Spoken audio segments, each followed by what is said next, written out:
Perfecto. Good. So we have, entonces la manera como funciona es que nosotros no vamos a escuchar a Washington, ¿no? Entonces nosotros vamos a tener solamente el traductor aquí. Pero bueno, bienvenido a este PDA. Disculpa que estuvimos un poquito tarde, teníamos una reunión con la ministra de Finanzas y llegamos un poquito tarde, pero es para mí un súper gran placer de tenerles todos aquí en Asunción y tener tanta gente también en Washington. Ministro, tenemos una gran parte del grupo social que está trabajando en la auditoría social, la transparencia que está por allá. Yo voy a introducir dos personas en un momento, pero lo más importante que tenemos con nosotros aquí en Asunción el ministro Héctor Cárdenas, que nosotros nos conocimos hace bastante tiempo. El ministro está encargado de los programas de la acción social, los grandes programas de Paraguay. Y esta iniciativa, esta auditoría se está desarrollando en el marco del programa Tecoporá, que es el programa lo más grande que tiene Paraguay en la asistencia social. También quería dar la bienvenida muy especial al presidente de CIR, el señor Sosa. Muchísimas gracias por estar con nosotros. CIR es nuestro partner en esto y está llevando a cabo una gran parte de esta auditoría social. Bueno, Héctor, para introducir dos o tres personas solamente en Washington, tenemos Jan Vetjens, que es el gerente de la práctica de desarrollo social en Latinoamérica. Jan, puedes identificarte acá. Tenemos, perfecto. Y también tenemos Jeff Finda aquí, que está el gerente del programa de la Social Accountability, entonces el GPSA, el partnership que está apoyando a los diferentes países de llevar a cabo estas auditorías sociales. Bueno, muchos de ellos aquí lo conoces, obviamente Gabriela, que es el Task Manager de este trabajo aquí en Paraguay.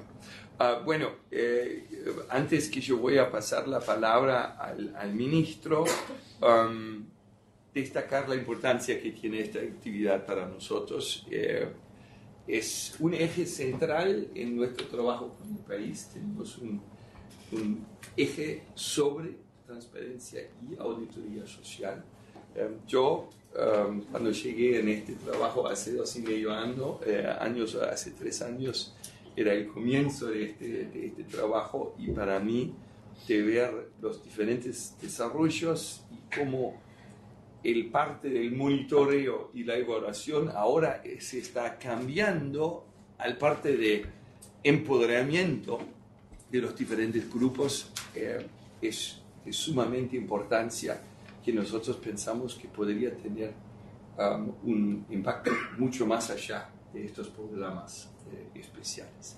Entonces, sin otras palabras, quisiera introducir al ministro, que en este momento está el ministro de la Secretaría de Acción Social, el SAS. Antes era coordinador del programa de Tecoporá, y creo en este momento también nos conocimos aquí. Héctor tiene estudios terminados a nivel del Masters en el Public and Social Policies del Pompeu Fabra en España, y también de Johns Hopkins en los Estados Unidos. Entonces, Héctor, estamos muy agradecidos que estás con nosotros. The floor is yours. Bueno, muchas gracias. Muy buenos días a la gente de Washington. Les saludo a Fernando. Le estoy viendo a Fernando Filártiga, que es nuestro compatriota que está en el banco. Bueno, a todo el equipo, y para nosotros es un gusto con Mari Carmen y al equipo de políticas sociales que nos acompaña poder mostrarles los avances que tenemos en el proyecto. bueno, puedo entrar directamente a hablar cómo va el proyecto y después abrimos un diálogo, ¿verdad? Esto iniciamos, como dice Yesco, hace 2 años y medio aproximadamente, cuando Agustín del CIR y otra gente nos visitó, casi 3 años ya, donde nos hablaba de una oportunidad que existía de unos fondos en el banco para el tema de auditoría social. De hecho, uno de los ejes, como hablaba Yesco, para el banco, el tema de transparencia, también para nosotros como gobierno, el tema de pobreza y transparencia, más el tema de crecimiento inclusivo y situar al Paraguay en el mundo, son ejes de la política pública del gobierno. Tenemos un marco global orientador de todas las políticas con una visión de largo plazo, que es el Plan 2030. Dentro de eso está el eje reducción de pobreza, y también dentro de ese marco de largo plazo está el tema de transparencia. Ahora, el tema de transparencia puede estar como lo vemos en varios países, porque lo que tenemos algunos años, así como ustedes, en estos temas a veces eso suele estar, pero si no existe un compromiso real del gobierno en avanzar en este tema, cuesta un poco más avanzar, tener éxito en este tipo de programas. De hecho, yo le comentaba al equipo del banco, antes, aquí en Paraguay, de que inclusive salga la ley de transparencia, nosotros como gobierno, 4 meses después de haber asumido el gobierno, ya estábamos publicando la lista de los programas principales que tenía la Secretaría de Acción Social. Entonces eso da pie, el tema de la línea del gobierno de transparencia, a adoptar este tipo de instrumentos, incorporarlo a los programas que son sensibles, y en este caso el programa Tecoporal, que es el programa de transferencia monetaria aquí en Paraguay, que es el mayor programa que tiene el país, que llega a la gente en situación de pobreza y vulnerabilidad. Entonces, esto fue el marco, esto fue lo que permitió tener incorporado al programa este instrumento, que yo en su momento le decía, para mí va a ser una suerte de reaseguro en términos de transparencia, no solamente de la gestión, sino el hecho en sí de la implementación del programa. Contamos con un plan estratégico a nivel institucional, necesitamos nosotros mismos tener un orden. Comentarles que hace 3 años tenemos una certificación internacional. En el 2014 fuimos la primera institución con un programa público del área social que cuenta con una certificación internacional ISO 9001. De hecho, a la fecha tenemos ya 5 procesos certificados, 2 programas y 3 áreas claves de apoyo que hacen a la mejora continua de nuestras acciones. Confiamos en un trabajo colaborativo entre el Estado y la sociedad civil, y por supuesto que tener este tipo de programas con metodologías, con evidencias, es lo que va a soportar para poder avanzar en esta iniciativa ya a un nivel más macro. El programa Tecoporal es un programa de protección social, que me voy a detener mucho, pero básicamente lo que busca es vincular con servicios básicos, salud, educación, y trata de contribuir a la seguridad alimentaria de los participantes del programa con la transferencia. Tiene 2 componentes, el tema de la transferencia y el tema del acompañamiento. Por otro lado, decirles cómo estamos actualmente. Es un programa que tiene casi 700.000 personas dentro, más de 140.000 familias. Teníamos presencia en 82 distritos, hoy tenemos presencia en 247 distritos de los 251 que tiene el país, o sea que hemos prácticamente triplicado la presencia en términos de distritos y casi duplicado, más del 70-75% en los 3 años y medio, un poco más de gestión de este gobierno. Y si hablamos de temas sensibles, como el caso de la población indígena, pasamos de una cobertura del 3% a una cobertura del 80% a nivel nacional. Directamente entrando al proyecto, ustedes tienen mucha información de lo que es la descripción del proyecto. Básicamente, decirles, cuenta con 3 instrumentos, 3 herramientas. La primera es una herramienta cuantitativa, que es la libreta de calificación, donde prácticamente los participantes, le llamamos nosotros, porque tratamos de meter otra idea de que sean más activos. Los participantes del programa Tecoporá califican a Tecoporá y califican los servicios asociados a la corresponsabilidad de Tecoporá, fundamentalmente salud y educación. La segunda herramienta es el reporte comunitario, que a la fecha ya tenemos efectuado 5 reportes. Se hizo este año, la libreta de calificación se hizo en el 2016, y estos reportes comunitarios básicamente lo que hacen es analizar lo que la gente dijo en su momento. O sea, es la calificación del servicio de los cuales está representado el director, la directora de ese servicio a nivel local. Entonces existe un análisis, una discusión, y fruto de eso sale un pequeño plan de mejora de los servicios a nivel local para que, en función a las corresponsabilidades comprometidas, mejore ese servicio, ¿verdad? Y por último tenemos, le llamamos un tablero de control, pero en el fondo es una instancia de más alto nivel, a nivel de ministros, conformada para ver, analizar y por supuesto que generar una respuesta a los desafíos, a ese plan de mejora que surge a nivel local. Entonces básicamente es esos los tres instrumentos, y podríamos decir que de los 3, 2 están en plena ejecución y ya tenemos los primeros resultados de este proyecto.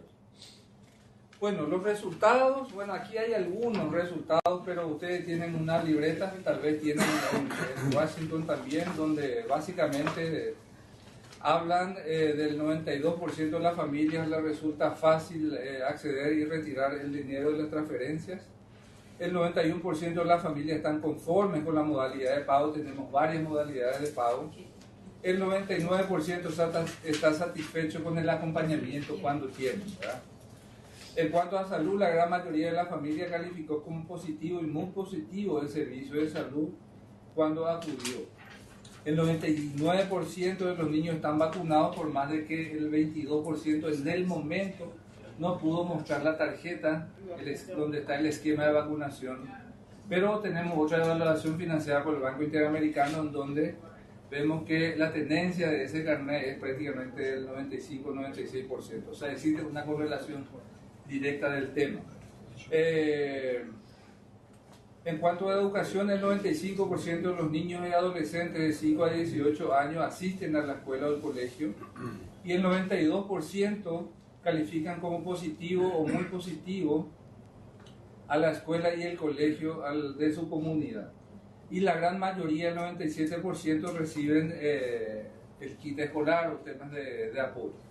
Pero también tenemos desafíos importantes, lo que descubrimos, el tema en cuanto a Tecoporá, hay una instancia en el fondo muy administrativa, que es una instancia de validación, que de pronto puede ser mucho más útil tal vez si es que los propios participantes conocen el funcionamiento, las responsabilidades de esa instancia que valida sus nombres, porque lamentablemente encontramos en alguna ocasión que hay familias que no declararon adecuadamente su situación socioeconómica, y es esa instancia que descubrió que Juana no declaró que tenía 50 cabezas de ganado o tenía otros bienes que no declaraba. En cuanto a salud, había un grupo importante que decía que no disponía de servicios de salud en su comunidad.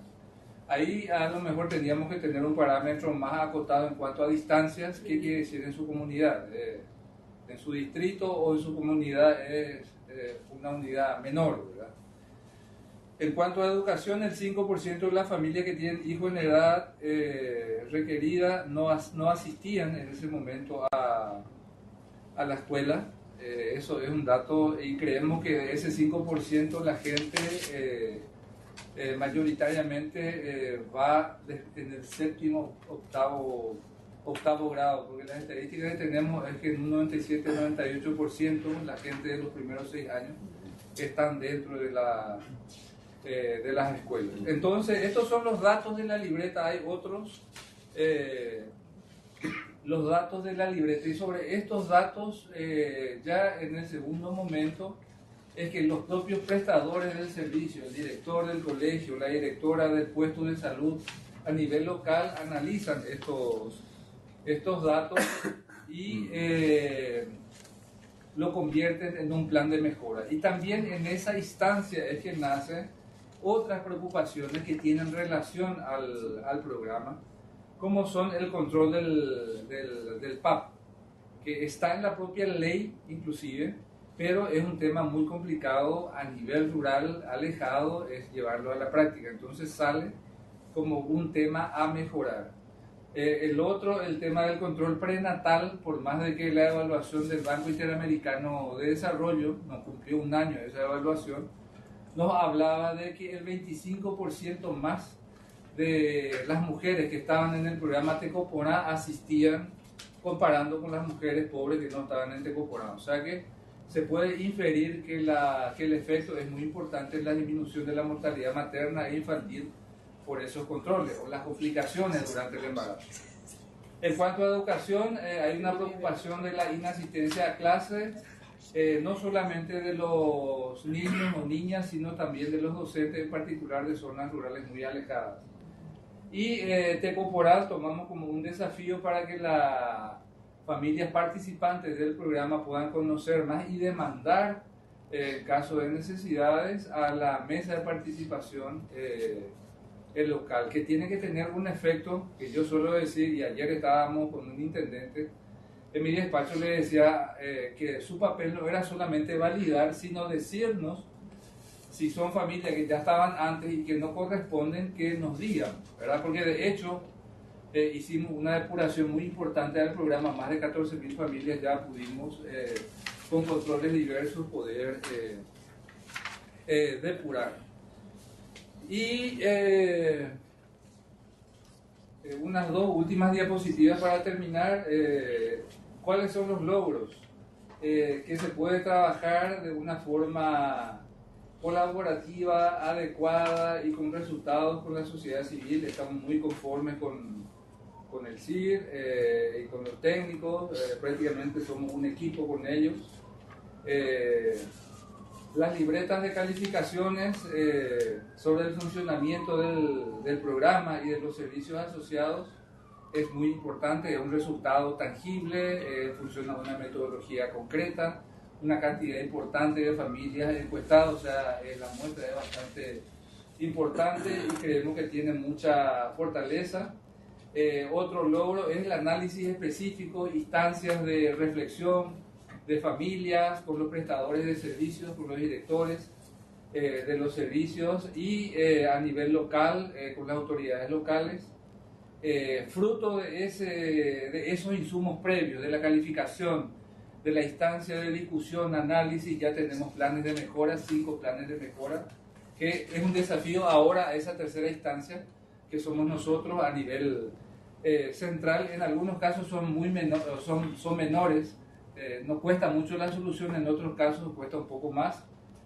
Y por último podemos hablar de que la conformación de la mesa interinstitucional a nivel central, que ya se avanzó entre la SAS, el Ministerio de Salud, el Ministerio de Educación, también se sumaron la Secretaría Técnica de Planificación, que es la instancia de planificación global, el Ministerio de Hacienda y una unidad técnica del Gabinete Social.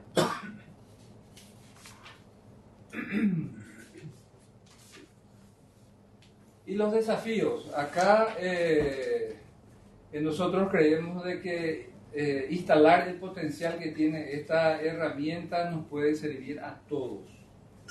¿Qué quiero decir con esto? Servir a todos, no solamente a la SAS y no solamente al programa Tecoporá. De hecho, yo tendría que tener la habilidad suficiente para mostrar de que todos ganamos, no solamente un programa específico o una institución específica, sino que va a ganar también el Ministerio de Educación, porque va a tener menos niños fuera del sistema educativo. Va a ganar también el Ministerio de Salud, porque va a tener el esquema de vacunación en tiempo y forma logrado, va a tener menos muertes maternas, menos muerte infantil por el cumplimiento de esa corresponsabilidad. Pero para avanzar en esto, tenemos nosotros, acá todavía no tiene es un ministerio de presidencia, todavía no es un ministerio independiente como otros países, son ministerios nuevos. De hecho, somos muchas veces vistos como el hermano menor, por más de que a veces pueda asociarse un poder del presidente de la República a esa instancia, pero en el fondo dialogar con educación, con salud, necesita de una fuerza estratégica que la única forma, yo comentaba ayer con algunos integrantes del equipo, es que el presidente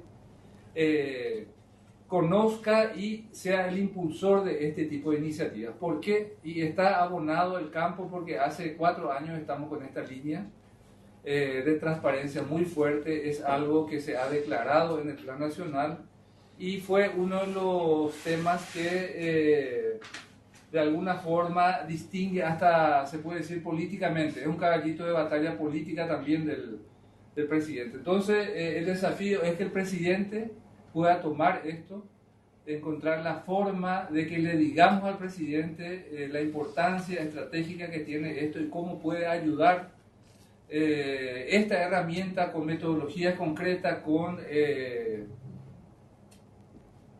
metodología que tiene una fuerza para instalar, fortalecer, digamos, el tema de la transparencia. El otro desafío es mejorar los niveles de coordinación que tenemos a nivel local, que de alguna forma ellos van encontrando algunas respuestas de por sí, pero se puede fortalecer, formalizar y fortalecer, digamos, esas coordinaciones a nivel local. Articular a nivel central con las instituciones, salud, educación, a mis pares, o sea, con mis pares. Esto tiene que ser parte de su agenda también, para que esas soluciones que no se pueden lograr a nivel local, nosotros podamos destrabar desde el nivel central. Y por supuesto que este tipo de iniciativas no solamente tienen que ser para este tipo de programas, le puede servir a todas las instituciones que tengan acciones transversales. Y también a instituciones que no tengan acciones transversales. Le puede servir específicamente a educación, a salud para sus programas específicos, pero también lo que yo veo como el tema de pobreza, un tema transversal, cruza varias instituciones, varias acciones, varios programas, me sirve para identificar los puntos flojos y con una metodología de atrás que me diga poder negociar con mi par, con el colega ministro de otra institución y tener yo la habilidad, o la institución o el programa, tener la habilidad de poder mostrar de que es un instrumento válido que nos va a permitir ganar a los dos o a los tres. Bueno, con esto así en términos muy, no muy cortos, pero quisiera terminar y estoy abierto al diálogo, a reflexiones o consultas que puedan hacer. Perfecto, bueno, muchísimas gracias por esta presentación y darnos ambos el funcionamiento del programa, pero también los resultados, donde está la auditoría ahora y el rol de la auditoría, que creo que es muy importante para esta discusión. Yo quisiera pasar a Jan y Jeff, que tenían algunas palabras antes que vos comenzaste de trabajar, pero yo no les pasé la pelota, digamos, pero quería hacerlo ahora. Jan, ¿quieres comenzar vos?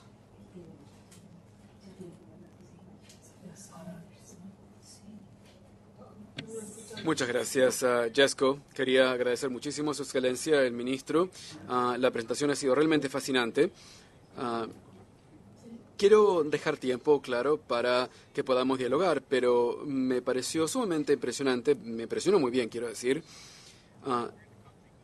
esta anécdota que se contó en donde el país en realidad va bien porque los ciudadanos también van bien en este rango de cuestiones públicas de la ciudadanía y los servicios que se les ponen a su disposición. Vamos más allá de dar información. En realidad nos aseguramos de que la ciudadanía pueda utilizar esa información y se pueda beneficiar de esa información. Estamos traduciendo las inversiones públicas que hacemos en servicios reales. Eso mejora la vida de la gente. Así que realmente quedé fascinado con lo que usted nos acaba de contar. Seguramente tendría muchísimas preguntas para hacerle, pero para no poner más tiempo, le voy a dar la palabra a Jeff. Ministro Cárdenas, muchísimas gracias por llegarse hasta aquí, hacer esta presentación. Queremos decir que trabajamos nosotros en el ámbito de la responsabilidad social. He trabajado con CIRD en la implementación de este programa y también con el equipo de Paraguay. Realmente es muy bueno ver que este programa es parte de este movimiento mundial, de esta red mundial de programas que realmente se dirigen a los servicios, específicamente en materia de protección social, es decir, brindar a las familias, a la ciudadanía, a las mujeres, a los niños estos servicios. Esto es sumamente importante porque nos permite abordar los desafíos de la pobreza. Me gustaría subrayar la importancia de el tema del monitoreo y de la auditoría social, porque estos componentes son muy importantes en este programa y por eso se creó nuestra oficina GPSA aquí en el Banco Mundial, es decir, para que los ciudadanos, las organizaciones de la sociedad civil y los gobiernos mejoren la prestación de servicios y para lograr resultados mejores y más sostenibles. Escuché sus palabras, ministro, y usted escuchó, o mejor dicho, usted expresó los resultados y realmente me alienta mucho lo que hizo el directorio del banco cuando en el año 2012 creó la Alianza Global para la Auditoría Social. Tenemos también dos elementos muy importantes que entran en juego. Primero, tenemos que tener un entorno habilitante para la participación ciudadana y también para la auditoría social. En Paraguay hay un entorno habilitante y me gustó lo que usted dijo respecto de que el presidente de alguna forma defiende la transparencia y también el hecho de que existe una legislación al efecto en materia de información. Esto genera un entorno habilitante, como decía. En segundo lugar, también es muy importante brindar el punto de vista técnico, porque la responsabilidad social también es algo técnico y de alguna forma hay que ayudar a los ciudadanos a mediar estas cuestiones técnicas. Le agradecemos muchísimo también por ser el que dirige estas actividades y también por trabajar tanto con la sociedad civil. Muchas gracias. Muchísimas gracias, Jeff y Jan, por estas palabras. Yo quisiera pasar ahora a Sara Gionozzi, que ha preparado algunas reflexiones. Sara está trabajando en el grupo de protección social del banco y especialmente está liderando el grupo que se preocupa de gobernanza e instituciones dentro de este grupo. Entonces, exactamente que estamos trabajando hoy día. Sara, tus comentarios, por favor.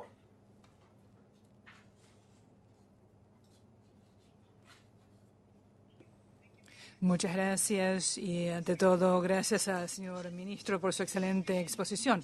Fue muy interesante enterarnos de lo que se está haciendo en Paraguay en este campo y gracias al GPSA por haberme invitado a hablar sobre la perspectiva de la protección social. Voy a tratar de concentrar mis comentarios en lo que significa esto desde el punto de vista de la protección social y en particular para los beneficiarios con los que trabajamos habitualmente.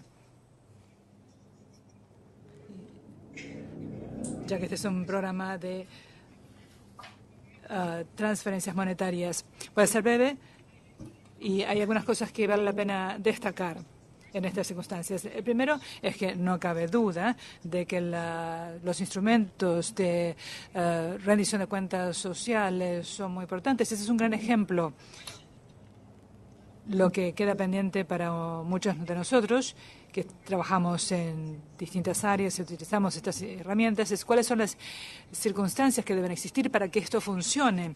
Y yo creo que es particularmente pertinente para nosotros en el campo de la protección social debido a la índole de los programas y los beneficiarios con los cuales trabajamos, ya que tienden a ser más débiles en la sociedad.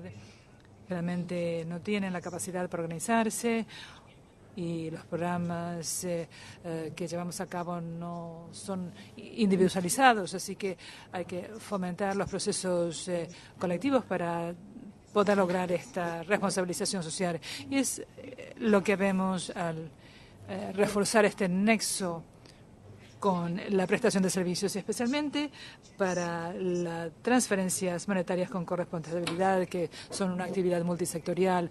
Uno de los retos, como dijo el ministro, es cómo coordinar con los distintos sectores. Generalmente hay un organismo de desarrollo social, una institución que es responsable de la ejecución de los programas de transferencias monetarias, y son también los que encabezan el esfuerzo de la auditoría social y los mecanismos de responsabilización social, pero no son los que se ocupan de suministro de servicios, así como cómo coordinamos, cómo trabajamos con estas distintas líneas de rendición de cuentas y educación y otros servicios complementarios. Así que este es el contexto en el cual trabajamos, es un contexto difícil, y para nosotros la cuestión es cómo vamos más allá de las herramientas, de los instrumentos que usamos, que pueden ser muy eficaces, y cerciorarnos de que estemos viendo más allá y ver qué es verdaderamente la participación ciudadana, que va más allá de la política, de la caja negra, de la burocracia y la política, para poder superar algunas de estas dificultades.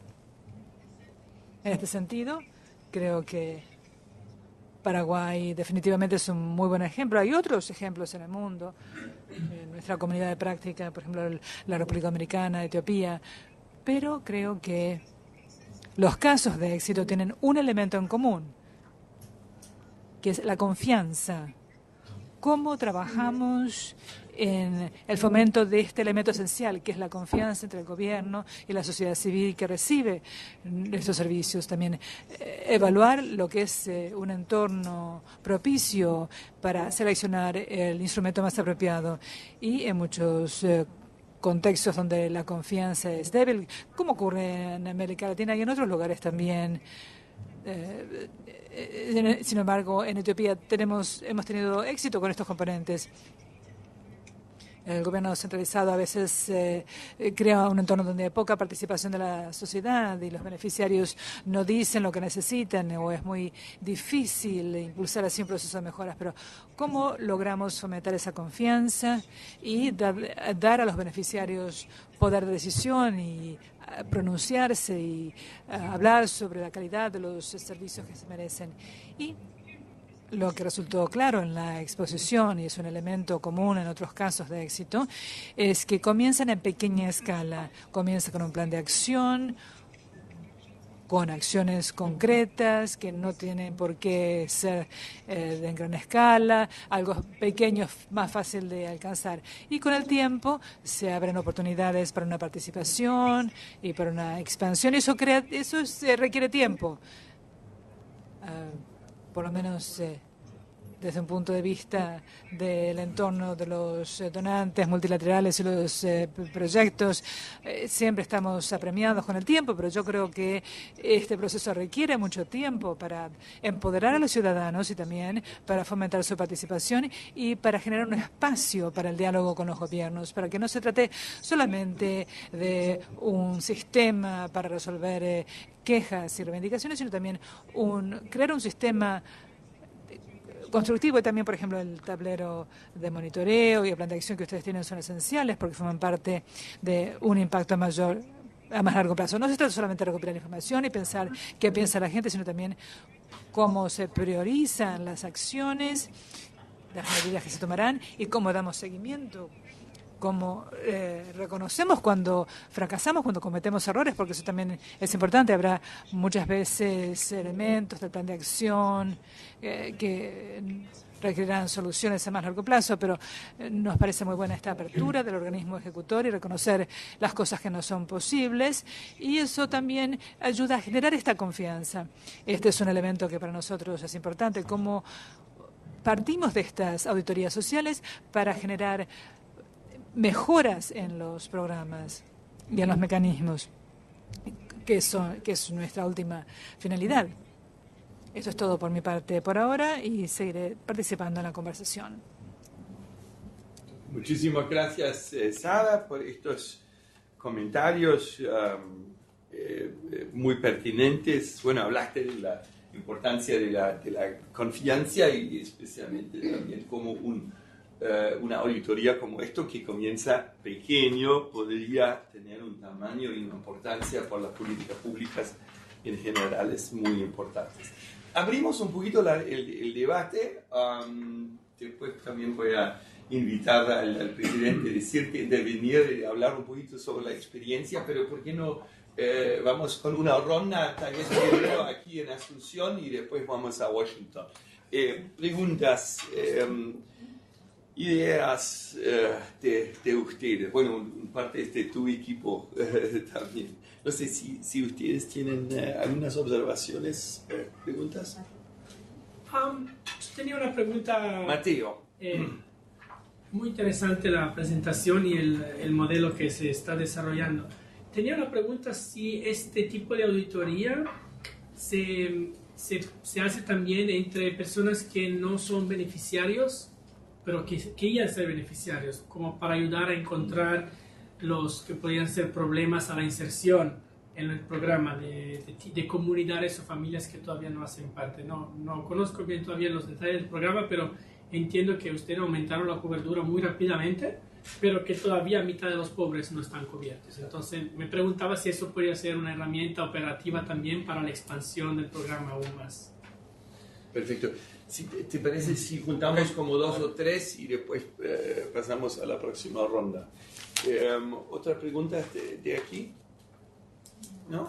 Bueno, entonces yo en la misma dirección que tenía Mateo, la pregunta. Uno es, como dice Mateo, cómo se podría utilizarlo esto para la expansión económica. La otra es que mencionó Sara al comienzo. ¿Qué es la experiencia de ustedes? También a Sirte te voy a intentar de hablar. De un impacto más allá del programa.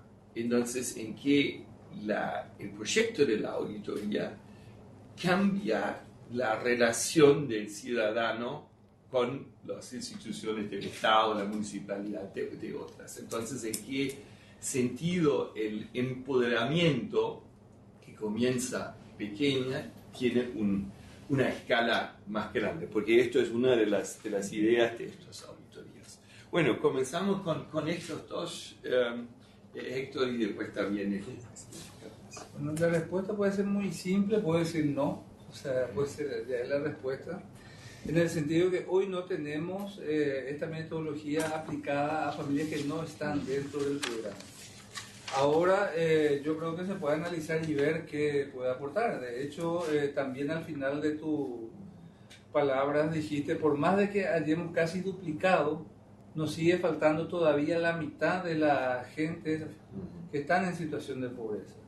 De hecho, creemos que de alguna forma esa mesa de participación a nivel local hace de una suerte de contralor, porque son varias visiones, no solamente el jefe político local, sino está la iglesia, la Contraloría Ciudadana, Radio Común, o sea, diversos actores a nivel local en donde de alguna forma ya hacen un control de la familia que están en una lista preliminar, ¿verdad? De una lista de potenciales beneficiarios.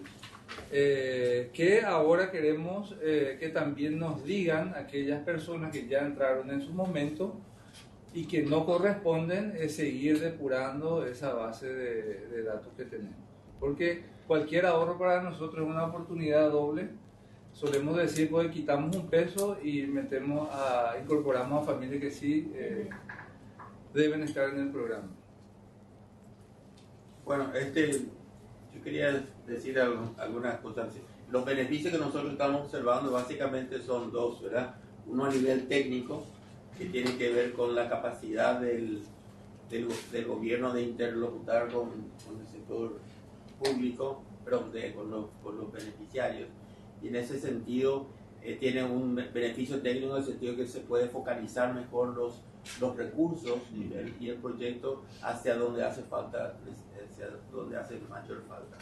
Pero sobre todo lo que nosotros estamos viendo es que cambia la forma de gobierno, la forma de hacer política en nuestro país. ¿Verdad? Nosotros venimos de un modelo muy clientelar del pasado, donde realmente los proyectos las políticas públicas fueron diseñados desde arriba para abajo. Es decir, no hay un reconocimiento de la necesidad de la comunidad, digamos. Nuestro modelo político no estaba basado en la necesidad de la población, sino estaba basado en lo que los políticos creían que era una especie de subsidio de los servicios así, ¿verdad?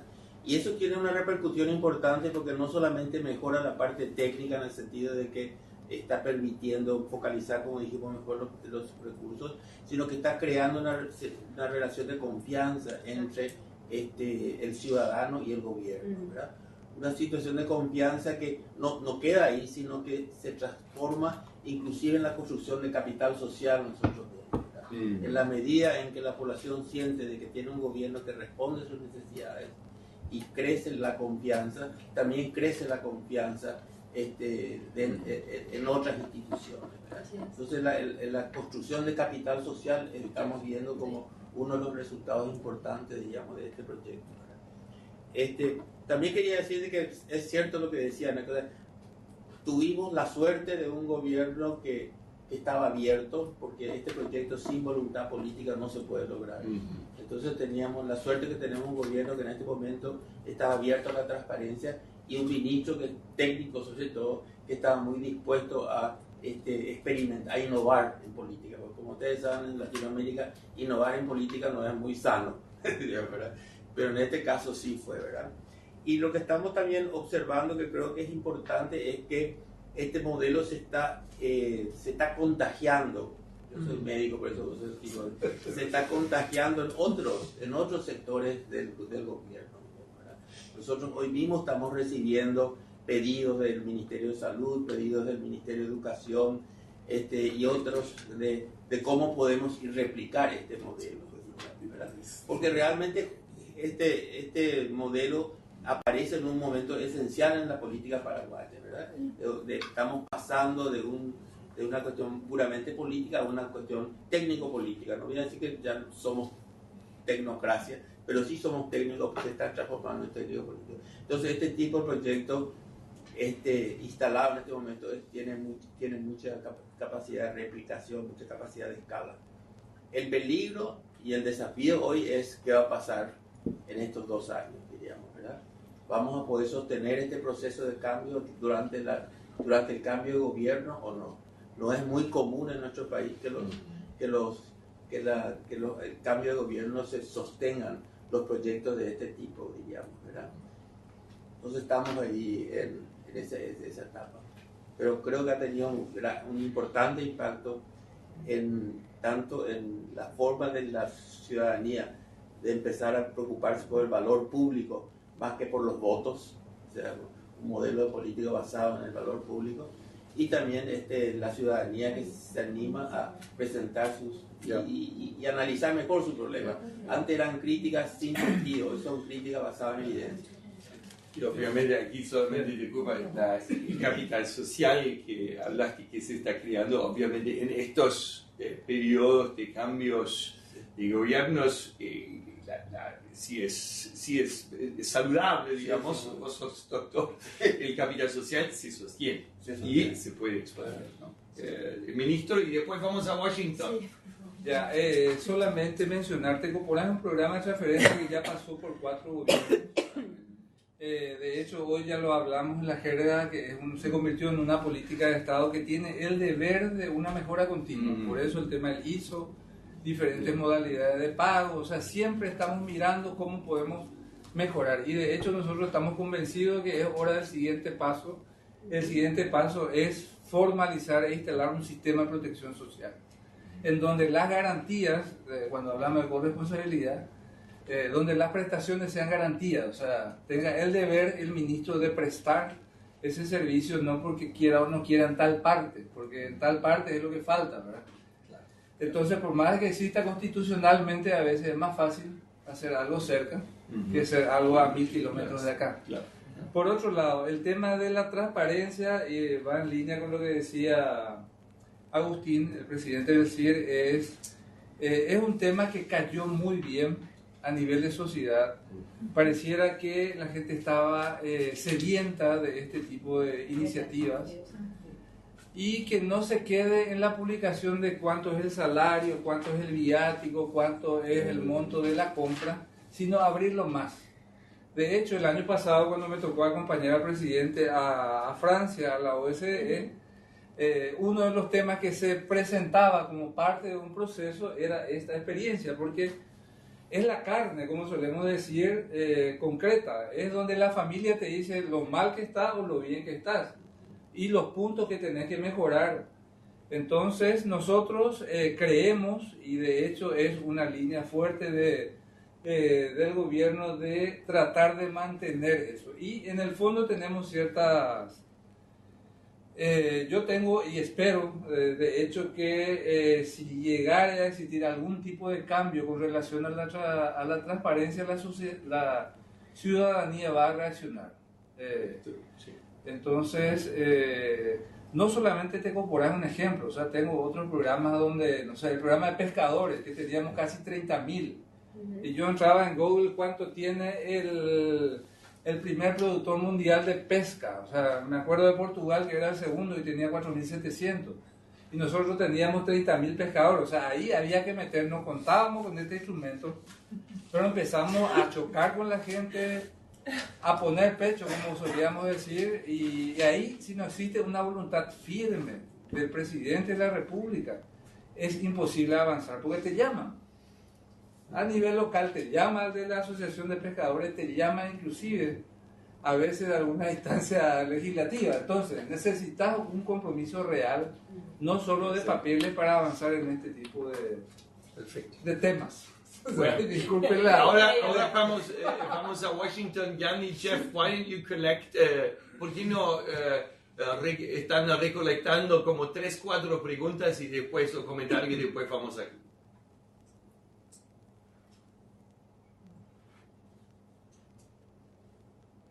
Gracias. Tengo una pregunta concreta para complementar los comentarios del director del CIRD. Específicamente, ¿cómo se seleccionan las familias a nivel local? ¿Quién las selecciona para asegurar que sea una selección técnica basada en sus verdaderas necesidades y no en favoritismos políticos? Quería saber cuál es la diferencia fundamental entre la libreta de calificación y el reporte comunitario. ¿Cuáles son las diferencias entre ambos?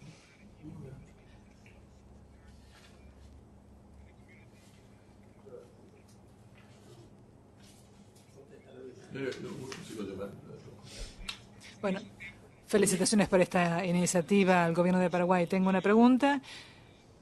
¿De qué forma dan seguimiento a las respuestas? Porque en algunas, ustedes en un momento dijeron que quieren lograr un equilibrio entre los asuntos fundamentales, otros asuntos no son tan importantes, así que me imagino que también hay la posibilidad de abordar cuestiones que van a llevar más tiempo y también cuestiones administrativas. Así que, ¿cómo manejan esto en su proceso de coordinación entre los distintos ministerios y distintos niveles para responder a estas cuestiones? Una más, la última pregunta, y después pasamos a Asunción. Quería preguntar lo siguiente, porque cuando se ejecutan estos programas siempre la gente puede exigir mejoras en la calidad de los servicios, lo cual significa que esto va a crear presiones en algún momento a los proveedores de servicios, o sea, al gobierno. Entonces, ¿de qué forma el gobierno, desde el punto de vista del contexto político, maneja este entorno político cuando la gente empuja y dice que necesitamos esto, necesitamos aquello y ponen más presiona más al gobierno? ¿Cómo manejan esto? Gracias, Cisco. Perfecto, gracias. Tal vez comienzas vos, ministro. Ok, puedo comenzar. De hecho, no sé si la pregunta era para decir en realidad el tema de cómo se selecciona, si se refiere a la selección de familias del programa Tecoporá en sí, quién entra y quién no entra. Existe una metodología que es el índice de calidad de vida, que lo estamos actualizando, ¿verdad? Eso es, y adicionalmente a esa aplicación de fichas, tenemos la instancia de control, que es la mesa de participación a nivel local, que nos dice está bien o está mal, o este grupo no está bien porque declaró mal su situación socioeconómica. Ahora, si la pregunta es cómo el CIR hizo una muestra para seleccionar, yo le paso la palabra a Fernando. Perfecto. Fernando, ¿por qué no intervienes sobre esto? Ok, con relación a cómo se seleccionó a las familias que iban a implementar o a quienes se le iba a realizar la encuesta, porque la libreta de calificación ciudadana, que es nuestra primera herramienta de autoridad social que implementamos ya el año pasado, es una herramienta cuantitativa, o sea, está basado principalmente en una encuesta que se le hizo a las familias, a una muestra representativa, o sea, se tuvo que contratar inclusive a un técnico, ¿verdad?, que seleccione una muestra estadísticamente representativa de los 5 distritos, que también estos 5 distritos también fueron seleccionados en forma conjunta con la SAS, pero teniendo en cuenta algunos requisitos, algunos condicionamientos, de tal manera justamente a poder cubrir todo ese sesgo político, ¿verdad? Entonces, garantizar la objetividad y el éxito de este tipo de proyectos. Perfecto, gracias Fernando. Tal vez quieres también contestar la pregunta sobre el reporte comunitario. La diferencia entre la libreta y el reporte. Ok. Bueno, la diferencia que existe entre la libreta, como le expliqué, es una herramienta cuantitativa basada en una encuesta hecha solamente a las familias, a la muestra de familias participantes del programa. Esta libreta, así como presentó hoy el ministro, arrojó unos resultados para nosotros muy valiosos, y la diferencia que existe con el reporte comunitario es que el reporte comunitario viene a complementar esa primera herramienta, viene a profundizar, ¿verdad?, para poder discutir en un ámbito local con todos los actores claves, le llamamos nosotros. Estamos hablando ahí ya participan las familias beneficiarias del programa Tecomundo, las familias participantes, y participan, nosotros le llamamos los proveedores de servicio a nivel local, es decir, las autoridades locales, intendente municipal, miembros de la junta, participan los representantes de salud a nivel local, el director de un hospital distrital, el director de un centro de salud, participan también referentes de educación, como los supervisores a nivel distrital, directores de área, directores de colegio, participa referentes de la iglesia, o sea, todos los actores claves participan en un taller, en unos grupos focales que en una primera instancia lo realizamos en forma separada, es decir, en un grupo, las familias, donde se profundizaron los resultados, es decir, los resultados de la libreta fue el insumo principal para la discusión, ¿verdad?, de los temas o de las debilidades que se detectaron en cada uno de esos distritos. Y con las familias se veía de qué manera, ¿verdad?, eso afecta y de qué manera se podría dar cierta solución a nivel local. Lo mismo se realizó en forma separada con los proveedores, ¿verdad?, desde el lado de la oferta, cuáles serían, digamos, esas debilidades. Una segunda instancia de este reporte comunitario hizo que los juntáramos en un tercer grupo focal, donde estaban juntas las familias y los proveedores, y de ahí, en forma participativa, se elaboró un plan de acción de corto y mediano plazo de situaciones o debilidades detectadas que puedan ser resueltos a nivel local. Todo lo que surgió y que no puede ser resuelto a nivel local, como decía el ministro, eso viene a otra instancia que le llamamos nosotros un espacio interinstitucional, donde están los referentes ya de los ministerios directamente involucrados, que en la presentación del ministro fue nombrando. Entonces, digamos que esa es como la diferencia, o mejor dicho, la complementariedad de ambas herramientas. Una herramienta cuantitativa que nos dio resultados, la otra herramienta cualitativa de participación con todos los actores locales, que nos hizo profundizar esas debilidades y que arrojó un plan de seguimiento que va a ser monitoreado en el transcurso del proyecto. Muchísimas gracias. Tal vez asociar con la pregunta que nos hicieron también, bueno, surgen los problemas, algunos son pequeños, otros más grandes, y justamente con relación a lo que decía Fernando en la última etapa, o sea, esas debilidades se sistematizan y están en un pequeño plan, y los pequeños, los que son locales, ya lo van a resolver ahí, y ahora hace poco tiempo se instala esta instancia interinstitucional a nivel central donde vamos a tomar y a solucionar los temas un poco más grandes. Estamos en un proceso, de hecho la primera y segunda están culminadas y estamos iniciando a poner en práctica la tercera etapa de lo que es el proyecto. Y el tema de la presión, había una última pregunta que hablaba de, bueno, la evaluación a los servicios puede demandar mayores y mejor o más calidad de los servicios. Efectivamente no tenemos miedo a eso. De hecho, me acuerdo cuando íbamos a elegir los distritos, era muy fácil llevarla a los distritos donde estaba todo, o sea, o mayormente, ¿verdad? Pero no jugamos a aquellos distritos donde la situación de las zonas que refleje la situación rural, o sea, distritos, podemos decir, con limitaciones para ver la situación real de los servicios. Entonces no tenemos problema, de hecho necesitamos, porque hay algo que suele repetir mucho el presidente, la gente pobre no te pide nada, cosa fuera del lugar, te pide agua, te pide salud, te pide educación y tal. Entonces queremos que salga eso y vamos a ver cómo financiar eso más adelante. Hoy estuvimos en Hacienda viendo. Pero no tenemos ningún problema, no tenemos miedo a que vayan saliendo esos temas. Y de hecho, a propósito, reitero, elegimos unos distritos que nos reflejen la situación real de distritos, de muchos distritos, con muchas limitaciones en el campo. Qué bueno, gracias. No, entonces yo estaba ya hablando sobre la plata. La plata. Entonces ya, Es verdad. esto es completamente conciliado.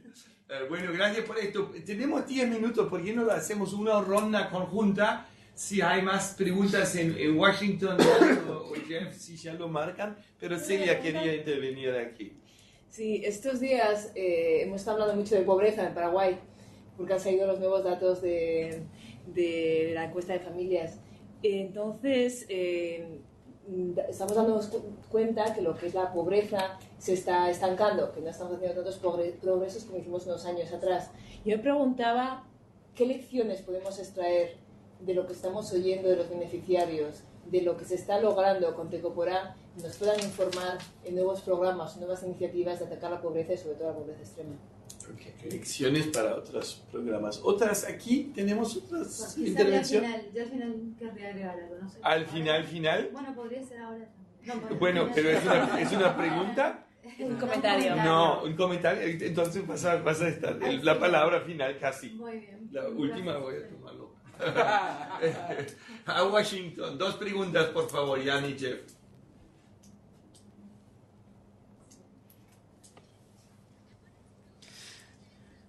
Quería saber si hay alguna evaluación de impacto que sea parte de este diseño y hay alguna forma de ver si hay alguna evaluación de las cosas que se van trascendiendo en los programas. Hay fugas, por así llamarlo.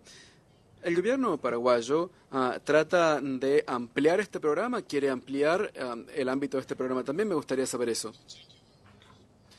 Muy bien, muchas gracias. Quiero que me aclaren algo. Usted dijo que uno de los ministerios quizá había solicitado esta ampliación, pero según entendí yo, esto depende de los resultados, no es algo sectorial. Así que me gustaría saber por qué se ha hecho ese comentario de la ampliación. ¿Esto es algo que impulsa un ministerio en particular o bueno? Y también yo mismo tengo una pregunta. Si escucho esta historia, me parece que esta instancia va más allá de un enfoque o de una herramienta. Ustedes lo que están logrando es realmente una evolución o transformación esencial entre la relación entre ciudadanía y Estado. Hay varios departamentos que están muy interesados en esa evolución. Al mismo tiempo, me puedo imaginar también que no todo el mundo ha acogido con tanto beneplácito esta transformación. Me gustaría entonces ver cómo se está presentando esta realidad en Paraguay y también cuáles son sus estrategias para que el país pueda atravesar este proceso de transformación. Gracias. Muchas gracias. Entonces pasamos. ¿Quieres comenzar? Pero también, sí, bueno, así brevemente con relación a lo que decía Celia, también justamente los datos nos decían, si no existiesen los programas de transferencia, la pobreza hubiera aumentado en un 25% más. Pero lo que yo estoy tratando de aclarar a distintos medios, es decir, el programa Tecopona no es el único responsable. De hecho, no tiene el objetivo central, pero es un instrumento, es un programa de protección bastante importante que tiene su contribución en la disminución de la pobreza y en la disminución de la desigualdad por el tema de la focalización. Lo más importante de esto, y que lo decimos en todos los foros, es bueno, los más años de estudio que van teniendo los niños, mejor salud, mejor nutridos, etcétera, y lo que va a ocurrir es que la pobreza en el futuro pueda tener un quiebre o mayor probabilidad de quiebre. No obstante, hoy tiene un efecto inmediato y eso nos dicen también las estadísticas. Ahora, ¿cuál es la visión del gobierno? Y en particular voy a hablar de la SAS. Este gobierno crea un programa en el entendido de que la única forma sostenible de salirse de la pobreza es que las familias tengan capacidades y condiciones de generar sus propios ingresos. En la SAS creamos un programa que se llama Tenondera, es pequeño, lleva 2 años de vida. Vamos a llegar a un poco más de 15.000 familias, el 10% de lo que es Tecopona este año. Y felizmente tenemos muchísimas experiencias muy favorables. Podemos decir que entre un 70 a un 80% son exitosas esas iniciativas de negocio, porque básicamente lo que hace es apoyar a la familia a emprender. Pero tener muy claro de que las familias que hoy pasan hambre, sus hijos, lo primero son los programas de protección y luego complementariamente tiene que tener este tipo de programas y otros de otras instituciones, ¿verdad? Agricultura, industria y comercio con iniciativas pequeñas, etc. Bueno, siguiente, el tema de ciudadanía, Estado, relación, qué estrategias. De hecho, nosotros estamos muy conformes con el proyecto porque cuenta con una metodología,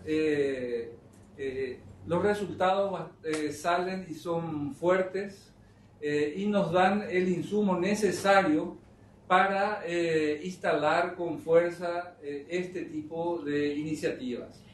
Y voy a repetir lo que ya dije, no basta hablar de transparencia y poner en la página web los números, salarios, viáticos, compras, etcétera, o responder a algún requerimiento de algún ciudadano, sino que avanzar en este tipo de iniciativas donde programas concretos, sensibles, como los programas de transferencia monetaria, sea abierto al escrutinio de las propias familias, ¿verdad? Y efectivamente lo que estaba diciendo, creo que Jeff, está generando un cambio entre ciudadanía y Estado que necesitamos capitalizar, sistematizar y capitalizar este proceso. ¿Y cuáles son las estrategias? Las estrategias que siempre le estoy diciendo a Jeff, a Celia y a otros del programa, el gran paso necesario hoy es el presidente de la República, que nos dio vía libre, avancemos, que de alguna forma ya escuchó, porque ya lo dijimos, pero eso hay que, por supuesto que es mi deber, es mi gestión de instalar con más fuerza para que siga este apoyo, y por supuesto que la ciudadanía que lo tiene que tomar, ¿verdad? O sea, la ciudadanía de hecho va a exigir y cada vez exige más transparencia.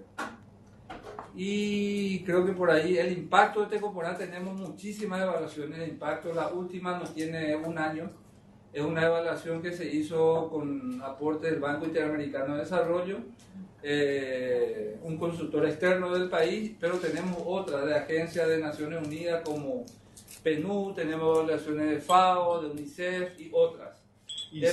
Hicieron una evaluación de impacto con grupo control, con grupo sí, tratamiento. la metodología está explicada en ese documento. Eso sería muy bueno. Tal vez, Graciela, si lo tienes, lo puedes... Se la mandé. Lo puedes mandar también al grupo del GPSA porque podría ser muy interesante. Y el próximo desafío al final es repetir lo que estoy haciendo. Pues parte de mi lobby, Tecoporá tiene que dar el siguiente paso. Sí. Tecoporá tiene que convertirse en una plataforma de protección social o un sistema de protección. Eso ya está hablado inclusive con algunas personas posibles del otro gobierno para ir instalando. Y claro, creo que ya sabes qué está de pasar. Todavía, pero tengo el ministro ya conoce todo. No, pero es para apoyar. Hoy día vamos a tomar un cerveza. Me gustaría. Agustín, y después pasamos por los últimos palabras, casi los últimos palabras. Yo solamente para el tema de cómo mantener el proyecto durante este proceso de traslado de gobierno, eso. Nosotros estamos trabajando básicamente en la institucionalidad del proyecto. Ese es un elemento importante. Estamos buscando fortalecer la institucionalidad. También estamos trabajando con los equipos de manera a formar liderazgos, gente que tenga la capacidad de proyectar. Hay que pensar que estos procesos no es que estamos hablando de momentos estancos, sino que todo esto se da en un proceso que se está movilizando permanentemente, ¿verdad? La creación de transparencia construye capital social y actualmente ahora una parte del proyecto que tenemos que hacer ahora es divulgar ya a otros sectores, como el sector empresarial, a la prensa, diríamos, ¿verdad? También llevar esta experiencia al gobierno, sobre todo al gobierno legislativo, de manera a que haya una participación mucho más fuerte que le dé sostenibilidad a este proceso, diríamos, ¿verdad? Así que eso es un poco lo que estamos haciendo y yo creo que, bueno, por lo que yo veo los cambios no van a ser tan importantes, pero de cualquier manera, cualquier manera, siempre que hay cambios, tenemos que ver quiénes son los que van a darle sostenibilidad a este proceso, ¿verdad? Y estamos en este momento trabajando justamente en eso. Perfecto. Ahora pasamos a Graciela por algunos comentarios, pero no sobre la situación política del año pasado. No, para nada. Bueno, nada más quería aprovechar como esta última parte del momento para agradecer.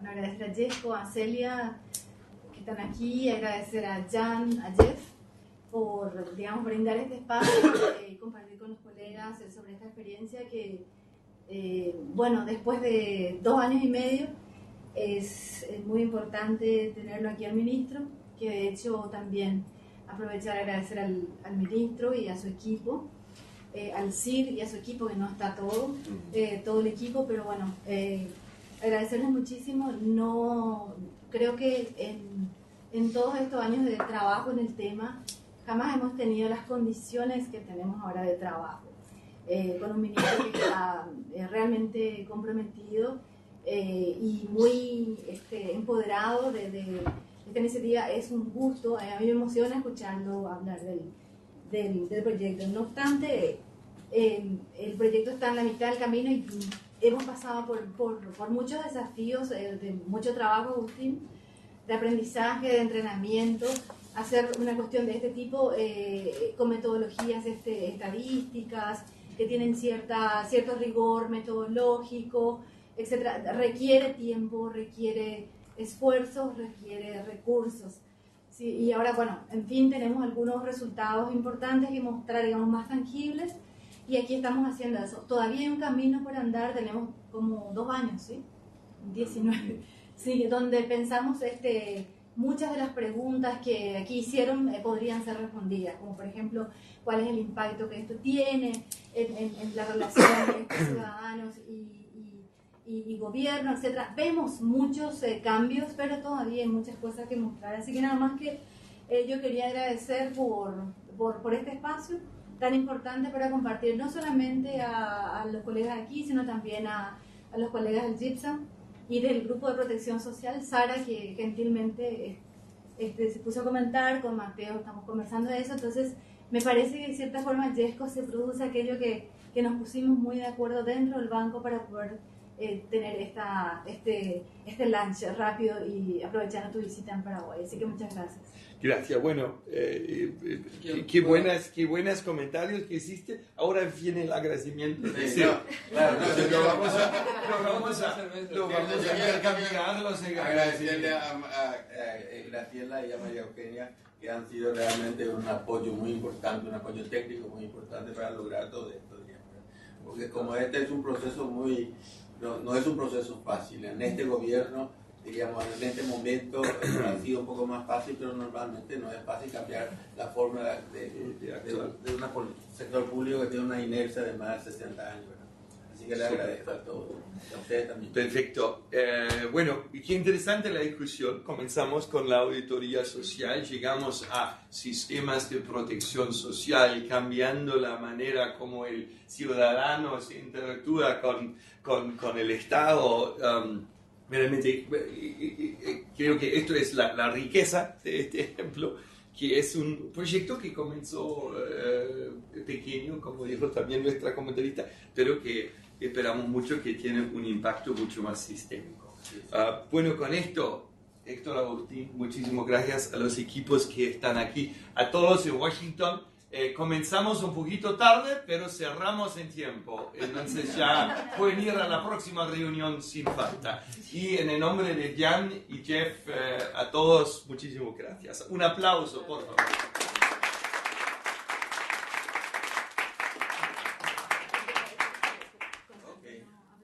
Y el aplauso de ustedes está traducido en español.